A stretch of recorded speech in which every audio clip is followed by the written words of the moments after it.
Okay, so to perform oral cares on our mechanically ventilated patients that are intubated, this is something we're going to do every 2 hours, which is going to help prevent any ventilator-acquired pneumonia for these patients. So after we've introduced ourselves, washed our hands, put on gloves, and checked the ET tube for any damage, the first thing we're going to do is suction out the mouth of our patient to get any of those secretions that may be sitting in the mouth removed for them. So to do that, we're going to use this sort of like Yankauer type of suction. It has a protective sheath to help keep it clean. This side will be hooked up to suction at -100 to -120, and we'll use this piece to just suction out the mouth. We'll go around the ET tube as best we can and get any secretions that might be sort of pocketed in the mouth out for that patient. You want to make sure that you cover it up when you're all done so that it does not get contaminated. Then the next thing that we're going to do is use the toothbrush piece, which I don't have, but I'll just kind of talk through. So you would go ahead and attach the toothbrush right on top, and then you're going to use a toothbrush solution. You'll dip it in the toothbrush solution, and you will brush the teeth. You'll brush the molars, you brush the front teeth, you're also going to brush the inside part of the teeth, you're going to brush the outside part of the teeth. You want to make sure you're getting the gum line for your patient. You want to get all surfaces of those teeth because this is a preventative measure for VAP. So it's really important to have good oral cares on these patients. Once you've done the toothbrush, you can then suction again to get any of those secretions out. And then what we're going to use is this mouth moisturizer, and it goes on the inside surfaces of the mouth, cheeks, tongue, gum line, roof, all those inside surfaces of the mouth as well as the lips.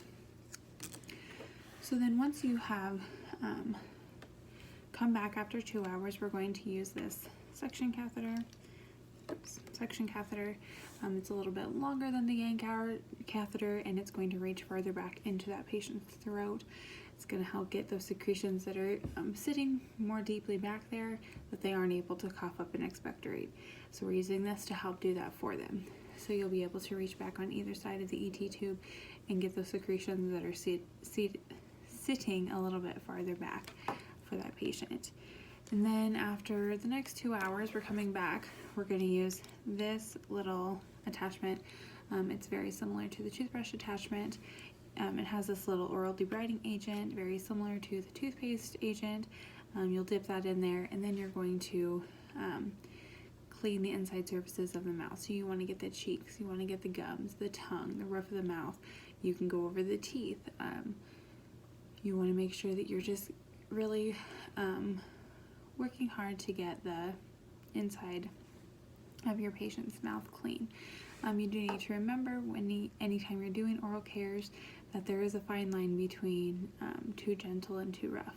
So you want to be forceful enough that you're actually getting the mouth clean, but not so forceful that you're causing pain for your patient.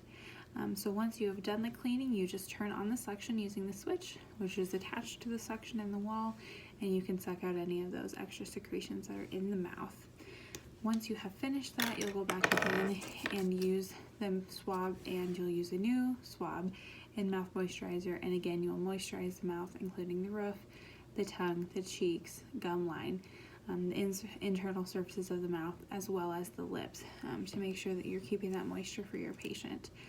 After you finish your oral cares, you always want to make sure you're checking that ET tube, and you're also watching for skin integrity, making sure that there is no breakdown of that skin on your patient.